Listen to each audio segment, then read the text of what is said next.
The moment I saw the new silver deadbolt glinting under the porch light, I knew I'd gone too far. The key trembled in my hand, useless against the lock that had guarded our front door for 7 years of marriage. Behind that door were his shoes lined neatly by the mat, the faint scent of his cologne still clinging to the hallway walls, and the life I'd just shattered. I knocked once, then again, harder. The sound echoed through the quiet suburban street like a confession. "Daniel," I whispered, my voice breaking. "Please open the door." No answer. The house stayed dark, except for the kitchen light spilling from the window above the sink. I could see the mug I'd left there that morning, the one with "Best Wife Ever" written in faded blue letters.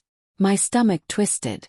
I leaned my forehead against the cold wood, breathing shallowly, the way I used to when we fought but still loved each other enough to find our way back. But this wasn't a fight. This was a consequence. The truth is, I didn't sleep with Evan because I wanted him. I did it because Daniel had stopped wanting me. At least, that's what I told myself. It started small, as betrayals always do. A few distant glances. Shorter conversations. Fewer kisses goodnight. The silence between us stretched so far that even the sound of his breathing next to me felt foreign. He'd come home from work, loosen his tie, and scroll through his phone for hours. I'd cook dinner, say something about my day, and he'd hum an absent, aha. That hum became the sound of my invisibility. And when Evan moved into the house next door, a recently divorced gym-toned 30-something who smelled like cedarwood and attention, it was like being seen again for the first time in years. It began innocently enough. We'd exchange waves across driveways. Talk about trash pickup days, lawn care, weather. But one night, when Daniel skipped dinner again to finish a report, Evan and I shared a bottle of wine on his porch. He laughed at everything I said. His eyes didn't glaze over when I spoke. He listened. I remember telling him how Daniel had once stayed up all night to build me a bookshelf because I'd mentioned wanting one. How he used to leave sticky notes on my laptop saying, "Beautiful, don't forget to eat breakfast." Evan poured more wine. "He's an idiot," he said softly. I laughed bitterly. "He's tired. Work's been rough. Still an idiot." When I finally looked up, he was staring at me in a way Daniel hadn't in months, like he was memorizing me. And maybe that's why I kissed him. Just to feel something again. The next morning I told myself it was a mistake. But guilt has a strange way of morphing into justification when your heart is aching. I told myself Daniel didn't care. That he'd already left me emotionally. That I was just proving a point. That if he could ignore me, I could stop needing him. But the thing about lines is that once you cross them, they vanish. Evan became a secret I wore like perfume, one that lingered even after I scrubbed myself clean. Daniel began noticing. His eyes narrowed when I smiled at my phone. He'd linger by the window when I took out the trash. Then came the night it all unraveled. Daniel came home earlier than usual. I was in the kitchen, pretending to scroll through recipes I'd never cook. His voice was calm, too calm. "Can we talk?"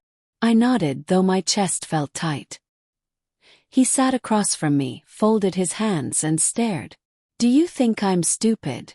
The air cracked between us. "What?" I asked. He smiled, but it was empty. "Your little point. Was it worth it?" My throat went dry. I couldn't breathe. He slid his phone across the table. On the screen, Evan's porch camera footage. My hair tangled, my dress slipping off my shoulder. His arms around me. The timestamp burned in my mind. 11:42 p.m. I reached for words, but none came. Daniel stood slowly. "I wanted to see how far you'd go to prove it." He walked upstairs without another glance. That night I packed a small bag and drove to a friend's place.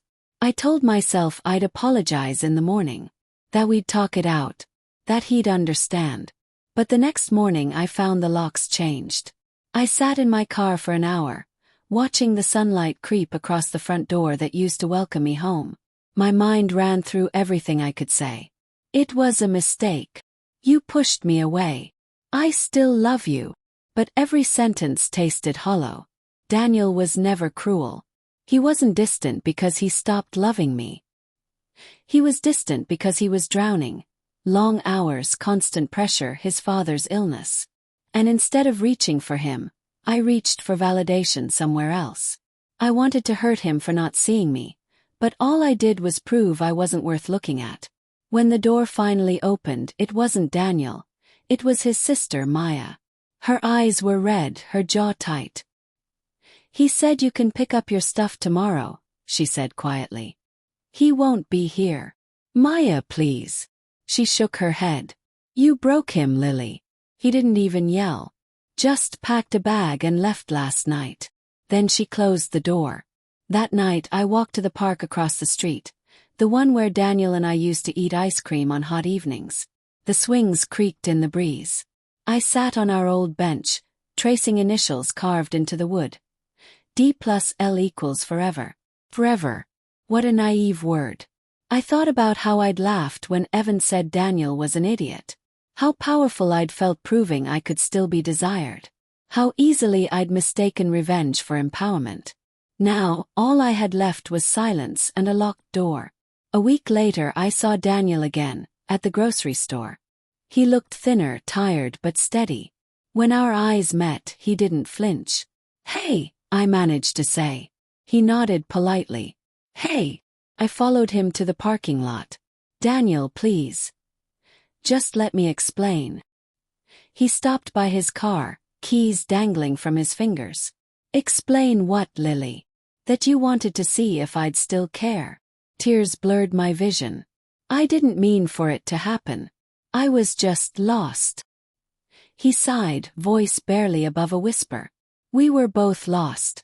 I just didn't look for someone else to find me." For a moment I thought he'd soften. But then he said something that hollowed me out completely. "Love doesn't survive when it becomes a competition." He got in his car and drove away, leaving me standing in the cold parking lot clutching a bag of groceries I didn't remember buying. Months passed. Evan moved again, this time with a new girlfriend. I heard laughter through the thin apartment walls at night, the kind that used to belong to me. And every morning, I'd wake up to the sound of my own heartbeat reminding me that love, once fractured, never fully mends. Sometimes I still drive past our old house. The new family has painted the shutters blue. There are children's bikes on the lawn.